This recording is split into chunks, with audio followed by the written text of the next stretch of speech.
தமிழ்நாட்டுக்கு இருமொழி கொள்கையே போதும். நான் படித்த ஸ்கூல் வந்து ஒரு ஸ்டேட் போர்ட் பர்டிகுலர் ஸ்கூல் தான் படித்தேன். நான் தமிழ் இங்கிலீஷ் தான் படித்தேன். என் மகளும் தமிழ் இங்கிலீஷ் தான் படித்தேன். நான் இந்தியெல்லாம் படித்ததில்லை, எனக்கு இங்கிலீஷ் தெரியாது. என்னை பொறுத்த வரைக்கும் இந்தி ஒரு கட்டாய பாடமாக ஏற்றுக்கொள்ளவே முடியாது. ஒன்னே ஒன்று சொல்லுவோம், வட இந்தியாவில் எத்தனை பேர் வராங்க தமிழ்நாட்டுக்கு வேலை செய்யறதுக்கு? வராங்களா இல்லையா?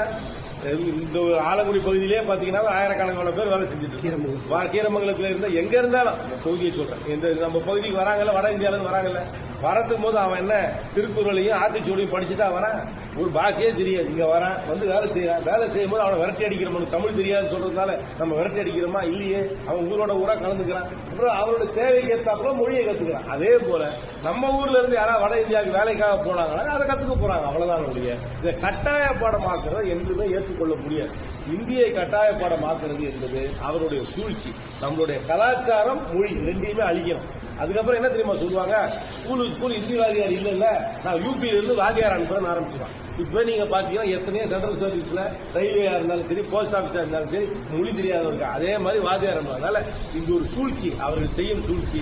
எந்த காலத்திலையும் நம்ம எதிர்க்க வேண்டும்.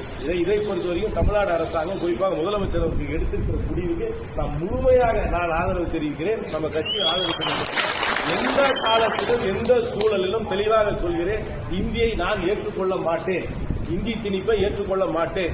அதை எதிர்த்து ஆக வேண்டும். தமிழை பாதுகாக்க வேண்டும் என்றால், தமிழ்னா மொழி மட்டும் இல்ல, நம்முடைய கலாச்சார அடையாளத்தை பாதுகாக்க வேண்டும் என்றால் இந்த இந்தி திணிப்பை எல்லா காலகட்டத்திலும் நம்ம எதிர்க்கணும். அதுக்கு நீங்க தெளிவா இருக்கணும். நீங்க கிராமத்துல போய் பேசும்போது கூட சொல்லணும், எப்பா நீ தமிழப்படி ஆங்கிலத்தை படி, வாழ்க்கையில முன்னேறலாம். நீ வடநாட்டுக்கு வேலைக்கா போகணும்னு ஒரு சூழல் வந்துச்சுன்னா அங்க போய் உடனே கத்துக்க மொழிய, இல்ல உனக்கு ஆசையா இருந்தா போய் கத்துக்க. யாரா தடுக்கிறோமா இந்தி கத்துக்கிறது? ஆனா இந்தியை கட்டாய பாடமாக்குறதை எந்த காலத்திலும் ஏற்றுக்கொள்ளக் கூடாது என்பதில் நீங்கள் தெளிவாக இருக்க வேண்டும்.